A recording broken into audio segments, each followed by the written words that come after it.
Apa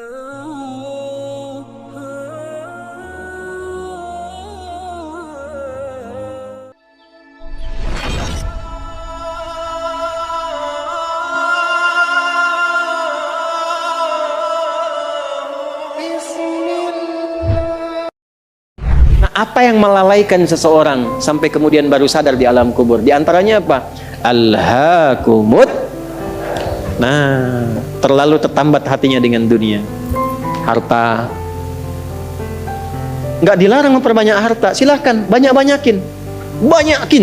Tapi untuk apa? Fisabilillah. Taati Allah dengan harta itu. Maaf, jangan kebayang kalau fisabilillah itu untuk infak saja. Cari kotak masjid, ya setanah kusir. Nggak begitu, kan ada konsepnya. Ini untuk yang di keluarga, bagaimana kenyamanan di rumah, bikin rumah yang nyaman sehingga punya musalla, ya.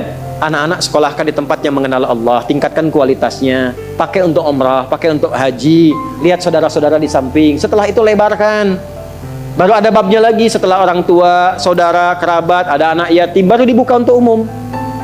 Itu ada petanya. Nah, sekarang pandai-pandai dengan harta, antum menghitung kebutuhan sebulannya berapa, tabungan pemetaannya berapa. Nah, yang lewat dari situ itu titipan Allah, bekal antum untuk mendapatkan ridhonya sebelum diambil. Antum gaji 30 juta, kebutuhan rumah tangga 15 juta, tabungan 5 juta. 10 juta itu bekal tabungan antum tuh akhirat.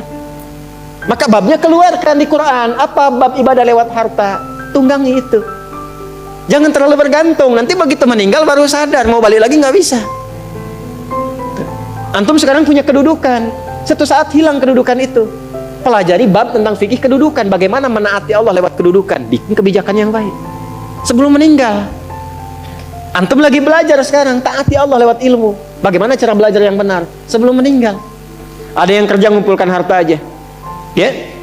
Ada yang ngumpulkan, hitung sebanyak-banyaknya sampai lupa, tidak menjadikan semua itu sebagai bekal pulang. Selanjutnya, Al-Adiyat ayat 9. Afala ya'lamu idza bu'athira ma fil qubur wa husila ma fis. Tuh. Ini untuk pelaku maksiat. Yang banyak berbuat maksiat. Apa nanti nggak malu dan nggak khawatir kalau itu diungkap di alam kuburnya? Silahkan Anda tutup-tutupi saat di dunia. Tapi kalau nggak ditobati, di alam kubur akan terasa. Saya ulangi, di alam kubur akan terasa. Silahkan tutupi. Jadi ada dua tipe pelaku maksiat ini. Yang pertama, pelaku maksiat yang menutupi kemaksiatannya tapi tidak tobat. Ya, awas, ini tipe pertama. Yang saya maksudkan pelaku yang tidak tobat, ya, bukan yang tobat. Jadi pelaku maksiat, dia sadar dia maksiat, dia bisa tutupi dari manusia, tapi dia pilih nggak tobat. Nah, ini nanti akan diungkap di alam kubur dan diberikan satu muqaddimah azab nerakanya. Yang kedua, pelaku maksiat yang sadar dengan maksiatnya dan secara terbuka dia bermaksiat karena merasa kuat dengan menunaikan atau mengerjakan perbuatan maksiat itu. Ya. Nah, itu dua tipe seperti itu. Turunlah kemudian surah Al-Adiyat ini salah satunya. Afala ya'lamu idza bu'athira ma fil qubur wa husila ma fis, akan diungkap suatu saat nanti. Kalaupun Anda tutupi. Tapi bagi yang terakhir, perhatikan baik-baik. Bagi yang merasa nyaman dengan kekuatannya, baik itu kedudukan ataupun harta, sehingga terang-terangan berbuat maksiat dan merasa tidak ada yang mampu untuk mencegahnya, itu saat masuk kuburnya langsung ditampakkan neraka pagi dan petangnya. Di surah Ghafir, surah ke-40 ayat 46. An-naru yu'raduna 'alaiha ghuduwan wa 'ashiyya. Hati-hati. Ya, hati-hati. Wa yauma taqumus sa'atu adkhilu ala fir'auna asyaddal adzab. Jadi maaf, orang-orang yang maaf sekali gemar mengumpulkan harta hanya untuk pamer saja, untuk mengoleksi dunia, tak pernah punya visi hidup untuk pulang, maka mesti hati-hati. Alhaakumut takatsur. Orang yang maksiat terbuka nggak mau sadar mesti hati-hati, ya, karena cara pulangnya itu berbeda. Teruskan. Quran surah Al-Infitar ayat keempat. Ketiga, kan 8 ya semua ya. Wa idzal quburu bu'thirat. Al-Infitar ayat keempat. apabila yang dikubur itu sudah terungkap, terbuka semua. Maksudnya selesai, terbelah. Ini kiamat. Jadi dikubur pun nggak selamanya. Ya, ada yang pengen abadi di alam kubur? Tidak, nggak selamanya. Ya, jadi kalau yang nikmat di alam kubur tadi kan diberi kenikmatan ya, kenikmatan pembuka. Itu cuma mukadimah aja Pak Bu. Insya Allah nanti kalau sudah masuk kubur, ya, insya Allah mudah-mudahan dimuliakan. Itu kalau dapat kemuliaan itu cuma pembuka. Itu cuma pembuka saja, mukadimah saja. Diberi kenikmatan melimpah, enak, istirahat, nyaman dan macam-macam, ya. Itu cuma pembuka aja. Nanti satu masa selesai di situ. Wa idzal quburu bu'tsirat. Selesai semuanya, balik kita ke alam lain, puncaknya ke akhirat. Nah, ayat ini Al-Infitar ayat yang keempat ingin menegaskan di alam kubur pun tidak abadi, pindah. Oh, berarti yang pelaku maksiat tadi menyimpulkan nggak apa-apa kan cuma sementara mimpinya bangun. Iya, Cepi, cuma saat bangun lebih dahsyat. Jadi yang dimimpi keluar semua. Ya. Ya. Terus Quran surah Abasa. Ya, surah 80 ayat 21. Baik, pelan-pelan. Kalau tadi kan sudah diungkap ya, di kuburnya bagaimana, nikmatnya bagaimana, bahayanya bagaimana yang mengancam. Nah, sekarang kita akan masuk ke kubur tidak? Akan masuk tidak? Nah, maka di Abasa ini diingatkan. Quran surah 80 ayat 21. Tsumma amatahu fa'aqbarah. Orang yang hidup itu satu saat pasti akan diwafatkan. Kalau sudah wafat akan dikuburkan. Di semua kita tidak ada yang bebas dari penungguan di alam kuburnya. Tadi tunggu. Ini CAQ semua kan? Calon alam kubur. Kita akan masuk nih. Jadi Allah sadarkan mumpung masih hidup, dari dua kejadian tadi, ambil ibrahnya, siapkan diri kita, karena kita nggak akan bisa menolak kematian. Kalau sudah wafat, pasti dikubur. Teruskan dulu ya, kita agak cepat. Al-Mumtahanah ayat 13. Sudah? Ini nyambung semua ayatnya, indah sekali. Jadi kalau kita sudah sadar, ini resiko kebaikan, ini resiko keburukan, dan kita tahu akan wafat, akan dikuburkan, bagaimana cara persiapannya? Supaya nggak lalai tadi ya. Maka Al-Mumtahanah ayat ke-13. Ya ayyuhalladzina amanu la tatawallaw qauman ghadiballahu alaihim. Qad ya'isu kama ya'isal kuffara min apa? Ashabil kubur. Maka jangan banyak bergaul dengan orang-orang yang menjauhkan kita dari ridha Allah Subhanahu wa taala. Cari teman yang baik sekarang. Pertama, maaf, bikin kebaikan di rumah tangga dulu. Itu kan teman hidup. Ya. Awas, hati-hati. Kalau melihat istri kurang baik atau sebaliknya, jangan dihakimi, jangan difonisi. Justru Allah kirimkan antum itu untuk menebarkan kebaikan dan menyempurnakan kesemaan bersama. Jelas? Jadi sekarang yang dilakukan teman hidup dulu. Rubah jadi baik dulu. Anak-anak jadi baik dulu. Setelah itu cari tempat tinggal yang baik, bergaul dengan orang baik. Antum yang kuliah cari teman yang baik.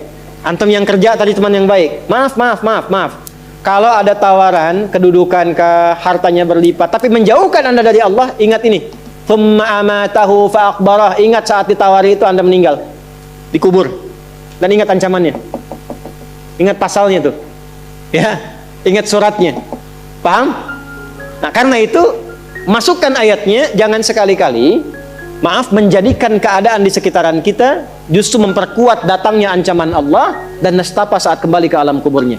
Bahkan orang-orang yang tidak beriman pun, yang buruk pun, yang beriman tapi maksiat pun, itu sejatinya ketika temannya masuk ke kubur nggak mau ikut-ikutan. Makanya disindir oleh Allah. Hei, kamu ini sadar nggak sih? Orang yang mengajak kamu maksiat itu, lihat temannya meninggal pun, temannya wafat pun, dia nggak pengen ikut. Kadang-kadang dia abaikan. Coba lihat, ya ada pimpinan misalnya tingkat tertinggi, lihat anak buah bawahnya misalnya menjalankan tugas bahkan dari dia untuk berbuat salah, berbuat maksiat. Ya, apakah mengedarkan narkoba atau misalnya membackingi kegiatan yang tidak baik. Lalu tiba-tiba dia wafat, apakah peduli atasannya? Tidak. Yang ada yang terjadi jangan bawa-bawa atasan, padahal dia yang nyuruh. Terus Anda mau jadikan teman yang seperti itu? Dia pada kawannya saja nggak bertanggung jawab. Dengan imannya saja dia nggak peduli. Kalau dia dengan Allah saja nggak peduli, kenapa Anda dia jadikan teman? Dan kenapa Anda menjadikannya dia teman? Kalau bahasa anak sekarang tuh begini, Allah aja dia gituin apalagi kamu. Kan? Ya, Nabi aja dia cuekin apalagi kamu kan. Ini peringatan Quran, ini bukan dari saya. Ini peringatan Quran. Jangan sekali-kali Anda dimanapun Anda berdinaskah, tugas formal, Anda berdagangkah, jangan berteman dengan orang menyimpang. Karena saat Anda susah pun yang akan peduli. Temannya aja yang sama-sama berbuat menyimpang, dia sisihkan, apalagi Anda. Paham? Teruskan. Quran surah ke 35 Fatir ayat 22. Wa ma yastawil ahya'u wal amwat innallaha yasma'u man yasha wa ma anta bimusmi'in man fil qubur. Kalau Anda masih belum sadar juga, kata Allah, hei, kamu ini masih hidup, masih punya harapan, masih punya bekal. Kalau sudah meninggal, nggak sama keadaan orang hidup dengan wafat. Mumpung kamu masih hidup, karena kalau sudah meninggal, temanmu yang meninggal pun kamu nggak bisa dengar suaranya. Cuma saya yang tahu keadaan di alam kubur. Karena saya tahu, kata Allah, dan saya punya Rahman dan Rahim, dengan sayang saya sampaikan kepadamu. Karena sayang saya. Ibu maaf, kalau ada anak misalnya ingin berbuat menyimpang, ibu cegah tidak? Kenapa? Karena ibu sayang. Karena itulah ibu saking sayangnya, maaf, jangankan anak lahir, di dalam saat dikandung pun bukankah dijaga dari yang mafsadat? Dijaga dari yang merusak. Ibu kalau sedang mengandung, mau nggak makan makanan yang kotor? Makanan yang merusak? Tidak kan? Kenapa? Karena sayang kepada bayi yang dikandung, janin yang terkandung. Di tempatnya pun disebut oleh Allah dengan rahim. Karena ada rahim, dijaga betul. Miring kanan susah, kiri susah, telungkup gak mungkin. Dijaga supaya apa? Supaya di dalamnya merasakan ketenangan. Karena apa? Karena ada tempat disebut dengan rahim. Nah, Allah itu sifat rahim melekat kepadanya. Karena sayang dengan kita, diingatkan. Bahasa bebasnya gini, karena saya sayang engkau dengan rahimku. Karena saya cinta kamu dengan rahmanku. Jangan sampai masuk kubur, kamu tersiksa, kamu nestapa. Karena beda antara hidup di dunia dengan kehidupan di kubur. Mumpung masih hidup, cari bekal. Karena engkau tak mampu mendengar apa yang terjadi dalam kubur. Jadi kalau tadi Allah sampaikan jangan bergaul dengan yang begini, jangan terlena dengan yang seperti ini, itu karena Allah sayang dengan kita.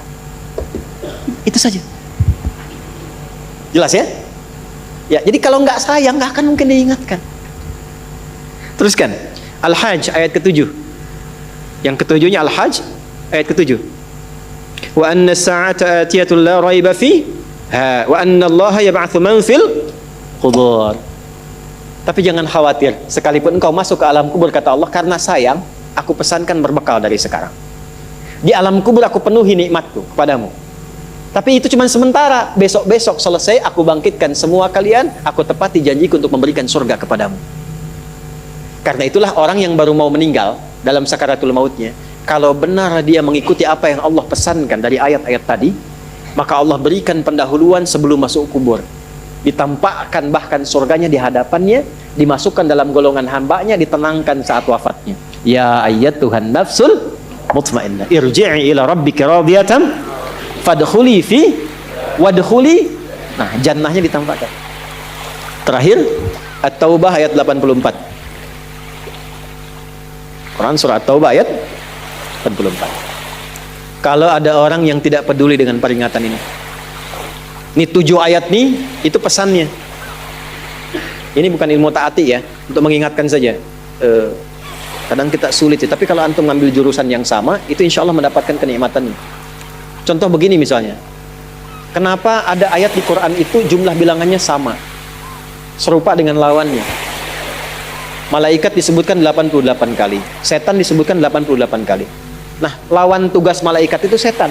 Malaikat membisikkan kebaikan, setan memprovokasi keburukan. Jumlahnya sama, karena setiap hari pun kita nggak akan bebas dari 2 bisikan itu, baik atau buruk. Nah, ini kenapa ayat pengingat alam kubur dan kehidupan dunia 7 kali. Salah satu pesannya adalah karena kita 7 hari beraktivitas selama hidup di bumi itu, maka diingatkan setiap hari. Maka setiap hari itu mesti ingat kematian. Sebelum tidur istighfar, siap nggak bekalnya, lihat temannya, selamat nggak keluarganya, ya. Maaf, izin maaf sekali, saya berulang kali minta maaf nih, ya, berulang kali. Ada seorang suami soleh, istrinya soleh luar biasa. Satu kali suaminya karena kelelahan, bangunnya agak terlambat, biasanya jam 3, ini setengah 4 bisa. Itu istrinya bangunkan sambil bersenandung. "Pak, sayang, cepat bangun, Pak. Perjalanan kita masih panjang. Sedangkan ajal semakin mendekat.